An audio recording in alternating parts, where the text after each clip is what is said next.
relaciones. Y en Mateo 5:10 y en Juan 15:19 nos habla de esto, que los conflictos de una relación pueden surgir por estas diferencias de valores y principios muy inadecuados de uno que es. Por otra parte, ¿qué causas nos da en esta problemática? Y en 1 Pedro 2:20 nos habla que hay dos causas de sufrimiento que nos ocasionan las problemáticas, que uno es el sufrimiento por hacer el mal, el sufrimiento por nuestras propias consecuencias. Y el segundo sufrimiento es por hacer el bien. También va a haber ese sufrimiento, porque al actuar nosotros de una manera correcta, de una manera exacta, como lo dice la palabra, va a haber sufrimiento, porque nos van a juzgar, porque nos van a tildar de que nosotros somos tan legalistas. Y no es así, simplemente estamos nosotros tratando de cumplir los mandatos que el Señor nos ha puesto, de hacer lo correcto, lo justo y lo legal. ¿Quién puede traer conflictos a la familia? Tratando de los problemas familiares. En Lucas 12, 51 al 53, en este pasaje nos dice, el conflicto familiar puede surgir con las convicciones religiosas o los valores fundamentalmente arraigados que entran en conflictos con creencias o prácticas familiares establecidas. Una vez más, nos vuelve a recordar que sí tenemos que tener un mismo pensamiento, una misma creencia, un mismo ser y un mismo arraigo en lo que se dice en la familia. El esposo y la esposa no pueden tener un credo diferente, tienen que tener una misma revelación, una misma acción y un mismo entonar en todo lo que se haga. Si esto no va a ser así, en la familia siempre va a haber esa discordia y ese tener esa impotencia de poder solucionar los problemas, y las problemáticas y las relaciones se van a hacer aún más grandes. Pasando al punto número 2, donde nos dice nuestro ejemplo. Dios toma la iniciativa a arreglar las relaciones rotas. Y en el pasaje de Romanos 10, 20 al 21, nos muestra claramente que Dios nos da una actitud, en ahí nos habla cómo tenemos que tener esa actitud. Es una actitud de apertura y paciencia a los que los rechazan, buscando la reconciliación y ofreciendo su relación a todos, incluso a aquellos que buscan o rechazan activamente.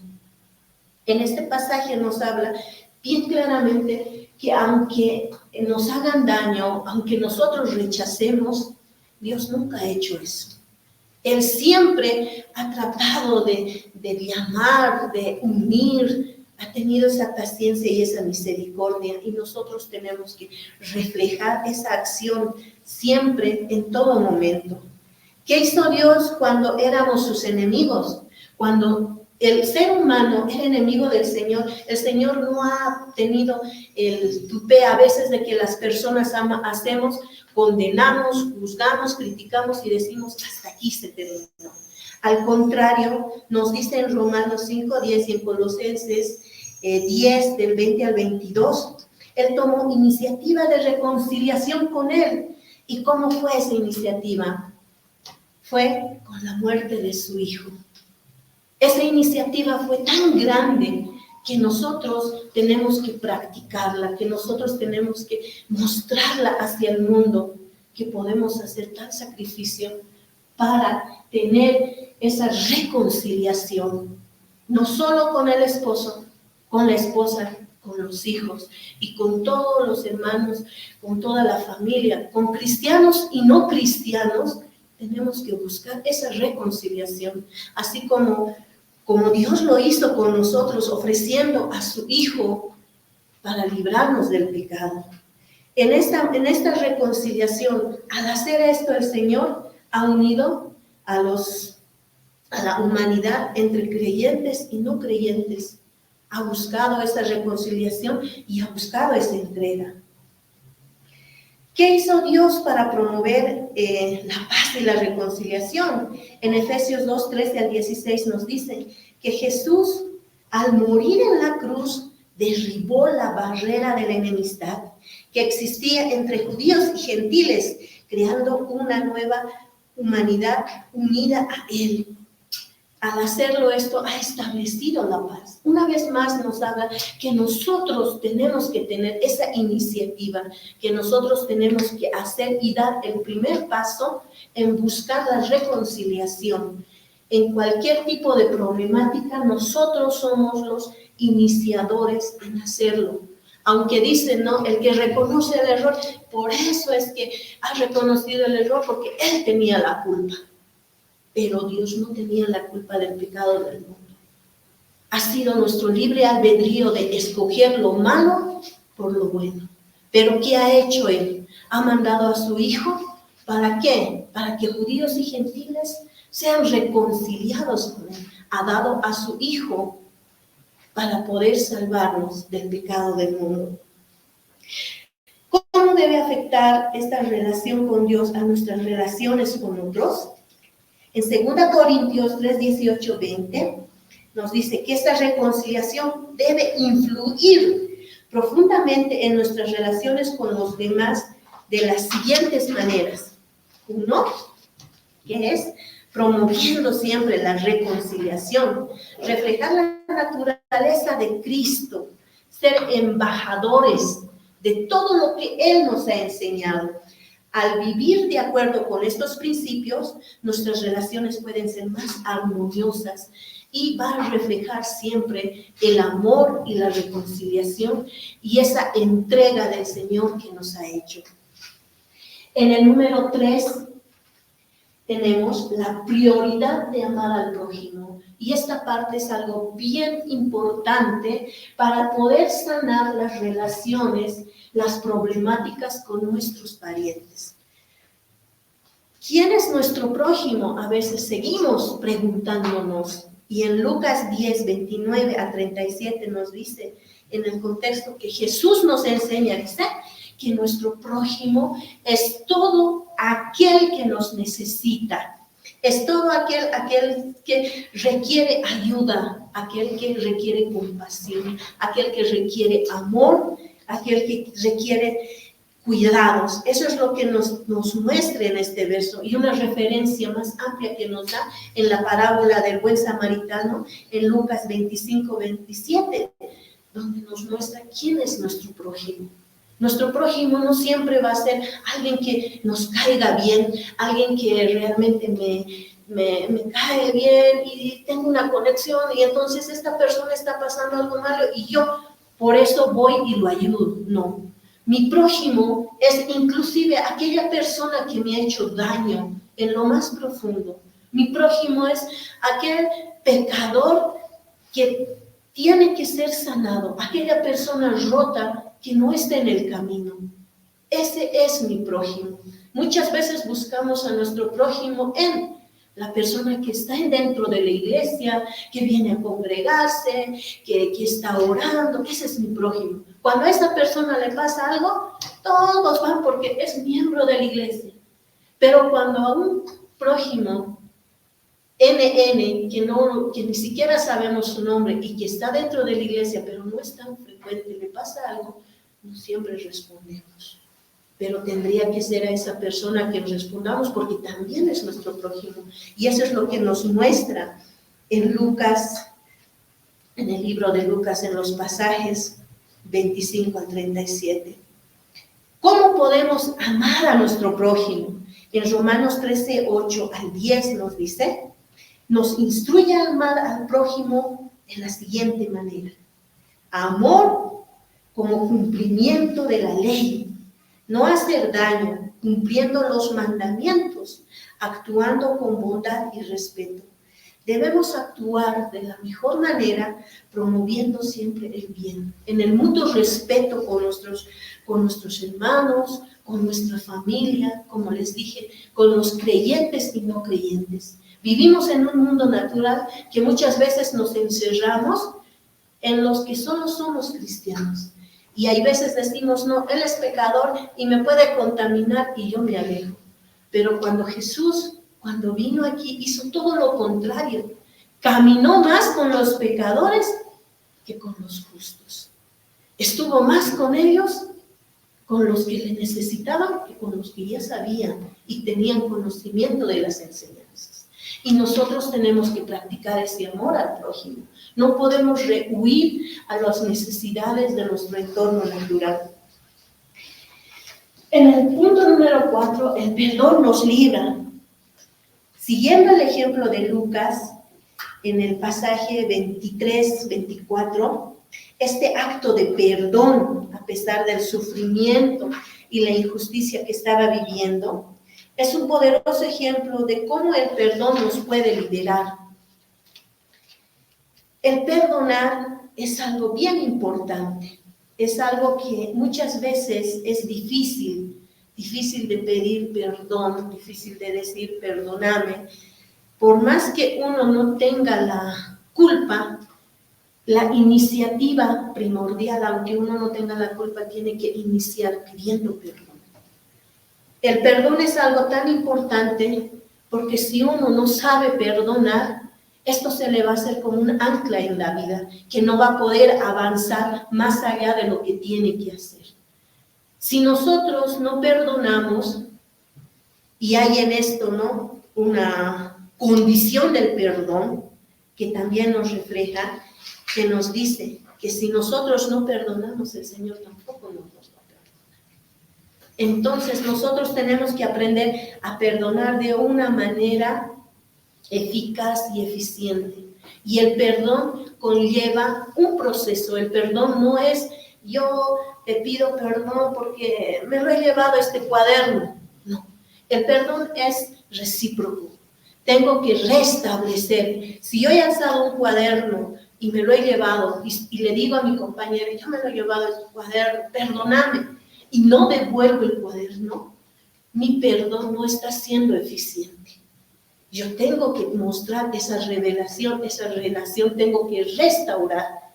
No basta con decir perdóname. Tengo que restablecer la relación con la persona que se ha hecho daño, con la persona que se ha creado un conflicto o una problemática. ¿Cómo debemos tratar a los cristianos que pecan contra nosotros? Hay veces es bien difícil, ¿no? Entre cristianos a veces nos atacamos sabiendo de la palabra. En Lucas 17, 3-4 y en 1 Pedro 4, 8 dice, debemos demostrar y tratar a otros cristianos que pecan contra nosotros con amor, con disposición para perdonar, siguiendo el ejemplo de la gracia de Dios.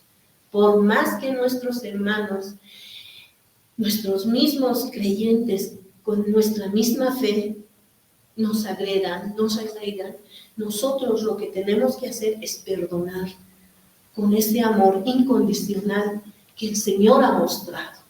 No podemos hacer lo contrario. Siempre tenemos que empezar y demostrar y testificar lo que Cristo ha hecho por nosotros. Los principios sobre el perdón. La eliminación de actitudes negativas. Actitudes positivas tienen que ser lo que tiene que haber. El perdón es imitar a Dios. Si nosotros aprendemos a perdonar de una manera eficaz, estamos siendo imitadores de Dios. Y eso es lo más primordial que tenemos nosotros que aprender. En el 5 dice principios de la reconciliación. Tenemos principios de reconciliación porque es importante de resolver nuestros conflictos. Y en Mateo 5, 22-26 nos habla que es una gran importancia de resolver conflictos por varias razones. Si uno no resuelve los conflictos, estos conflictos se van a ir agrandando. Como siempre se ve, hay cosas que pasan en la casa, en la congregación, en el modo de trabajo, en cualquier otra situación que uno lo hace de la vista gorda. Por no quedar mal con la otra persona, no le dice su mal proceder, no le dice su mal actuar, si esta persona está errando, está haciendo algo malo, nosotros lo que tenemos que hacer es que decirle a la persona lo mal que está haciendo. Porque si no vamos a confrontar la problemática, esto se va a hacer algo más grande y va a llegar a un problema mayor. Siempre hay que confrontar a la problemática, no a la persona, al problema. Si alguien está actuando de una manera negativa, y la palabra mismo nos enseña y nos dice, primero es de tú a tú, luego con un testigo, y luego hazlo en público, dice. Porque no podemos ser cómplices del honor. Y a veces cuando nosotros no confrontamos esta problemática, tendemos a tener mayores problemas y mayores dificultades, tanto en la familia, en el trabajo, con la relación con los hijos. Cuando el hijo se porta mal por querer tener la simpatía de ellos, no nos confrontamos. Cuando la esposa o el esposo hace algo malo, no confrontamos al problema, confrontamos a la persona. Y esto crea mayores problemáticas. Entonces, en estos principios, eso es lo que nos enseña, que debemos tomar en cuenta las relaciones con las personas que tenemos que mostrar siempre el bien. No con venganza, sino con generosidad y servicio. Amar a todos nuestros enemigos, imitando a la perfección lo que Dios nos enseña. En el número 6, resolviendo ofensas y los malos entendidos del pasado, vamos a tomar dos historias de la Biblia, ¿ya? Una que es la de José. A José lo han vendido sus hermanos por envidia. ¿Cómo podemos resolver estas ofensas del pasado?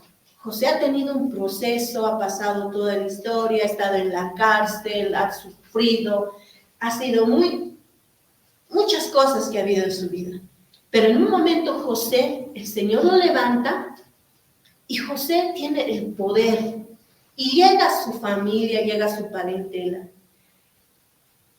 José, con todo el poder que tenía, podía haber reaccionado de una manera negativa a todo el mal que le habían hecho sus hermanos. Pero al contrario nos dice que José muestra una actitud de perdón, una actitud de comprensión, de generosidad, de cuidado, respondiendo de una manera positiva. José simplemente podía haber mandado a hacer cualquier otra cosa con su familia. Motivos y razones le sobraban, pero él no ha hecho eso. Al contrario, ha velado por su familia, ha velado por sus hermanos, los ha puesto en resguardo. Por eso es bueno que podamos perdonar aún las cosas que han pasado. Hay cosas que nos han hecho hace tiempo, pero nosotros, cuando ya perdemos esa conexión con tal persona, como que nos ponemos en una burbuja y no pasó nada. Pero cuando volvemos a mirarnos cara a cara con esas personas, recordamos y decimos, no, esto pasó, el otro pasó. Y hay veces el corazón humano y esta carne humana lo que quiere es venganza. Y nosotros tenemos que hacer todo lo contrario. No tomar la venganza, al contrario, responder con amor, con integridad, con paciencia y con la misericordia que siempre el Señor nos ha mostrado. Otra situación que ha pasado también, ¿no? Y que nos enseña que los conflictos del pasado tienen que ser resueltos, aunque hay veces es difícil, pero sí tienen que ser resueltos porque esto nos va a ayudar a ser diferentes. Nos habla en el libro de Génesis, en los versos 33 del 1 al 11, que es entre Jacob y Esaú. Cuando Jacob le roba la primogenitura a Esaú, se encuentran, Jacob se va. Todo este tiempo de distanciamiento que ha pasado entre ellos, ha habido. Esaú quería ir tras su hermano porque le había robado algo bien preciado, su primogenitura. Jacob se va y de muchos años vuelven al encuentro. Jacob tiene la relación y esa intención de volver a su hermano y tener esa relación de hermanos. Pero en su temor es de que Esaú podía tomar represalias contra él. Todos podemos pensar que tal vez hubiera habido en eso, Esaú viene con el ejército, Jacob viene con su familia, él no estaba armado, no tenía gente así, pero Esaú viene ahí y lo primero que piensa Jacob es que Esaú va a tomar represalias contra él. Pero no fue así. Esaú perdonó, abrazó a su hermano y hubo una reconciliación familiar que tiene que haber. Muchas veces, como familia, entre hermanos, hermanas, entre parientes, se hacen problemas de diferentes cuestiones y la familia se rompe, la familia se quiebra. Y por mucho tiempo ya no nos hablamos y ya no nos vemos siquiera una llamada. Y muchas veces escuché esa problemática dentro de la iglesia. No, yo tengo problemas con mi hermana, y no me hablo. ¿Por qué ha pasado esto? Pero nosotros, conociendo la palabra, somos los primeros en tener que dar ese primer paso. Así como Esaú perdonó a su hermano Jacob, nosotros tenemos que perdonar y buscar la reconciliación sincera hacia nuestro prójimo, hacia nuestros hermanos. Dios desea que los corazones de los padres y los hijos sean vueltas unos a otros, promoviendo la reconciliación y el entendimiento y el amor en las familias para evitar consecuencias negativas. Como les decía, Dios siempre va a promover, siempre va a buscar que los hijos y los padres lleven una buena relación. Que siempre las problemáticas, por las tensiones de este mundo, por las tensiones de todo lo que acontece en nuestro entorno, el Señor siempre va a buscar una solución en nuestras vidas. Y lo más que nosotros tenemos que hacer es pedir la sabiduría y la guía de Él para poder afrontar tales problemáticas, tales problemas en la juventud, en la adolescencia, en los niños, en la pareja, en el trabajo. Siempre la sabiduría de Dios nos tiene que acompañar para resolver nuestros problemas, y en especial con la familia, en especial con los parientes, porque esto va a causar un buen testimonio hacia los demás, a los no creyentes, y ese es nuestro trabajo que tenemos que hacer. Muchas veces en la familia, siendo cristianos, pasa esto, de que los hijos ofenden a los padres. Y esto también nos muestra en el libro de Lucas, en el capítulo 15, en los versos 11 al 32, que es en la parábola del hijo pródigo, donde el hijo ofende al padre. Pero, ¿qué nos dice ahí? Que el hijo reconoce la actitud. El hijo nos muestra que reconoce la ofensa que ha tenido hacia su padre. Y una de las cosas que tenemos que hacer para llevar hacia el perdón es reconocer la acción tomada. Tenemos que reconocer que hemos errado y tenemos que tener un arrepentimiento genuino para poder llegar al perdón. La actitud del Padre, ¿qué es lo que nos enseña la actitud del Padre? Que su amor es tan incondicional y que su alegría es tan inmensa de poder volver a ver a su hijo y pueda hacerse una reconciliación con él. Y la actitud del hijo mayor, ¿qué nos muestra? Que uno tiene que vencer esa aspereza de tener ese resentimiento a veces que hay, y a veces como papá se causa eso entre los hijos, de que hay ese resentimiento, de por qué era él nomás, o por qué él nomás, o por qué a mí nomás. Y eso nos muestra en esta parábola que uno tiene que vencer los resentimientos, los recelos, estas malas actitudes negativas que no nos van a llevar a avanzar. ¿Cuál debe ser nuestra respuesta como hijos? En Lucas 15, 18 nos dice que debemos reconocer nuestros errores con humildad para resolver y sanar las relaciones, las problemáticas con nuestra familia, con nuestros parientes. Lo primero es reconocer nuestros errores, pero no con ira, no con prepotencia, dice con humildad, con arrepentimiento genuino a querer hacer y obrar, hacer lo bueno, siendo sinceros, teniendo una actitud de arrepentimiento tal que podamos provocar el perdón. Estos pasos son realmente esenciales para poder sanar. Con estos 6 pasos, hermanos, en lo que hemos tocado, sanando las relaciones con nuestros parientes, sanar quiere decir curar. Sanar quiere decir restablecer. Sanar quiere decir restaurar. Y esos son los procesos en los cuales nosotros en la familia tenemos que hacer con sinceridad, con humildad, con empatía, buscando siempre el bien y mostrando y testificando lo que hemos aprendido, lo que el Señor nos ha mostrado al dar a su Hijo Jesucristo por nosotros, buscando una reconciliación con toda la humanidad. Y más nosotros tenemos que buscar una reconciliación con nuestros parientes, con todo nuestro entorno. Gracias, pastor, por este tema. Si hay alguna pregunta.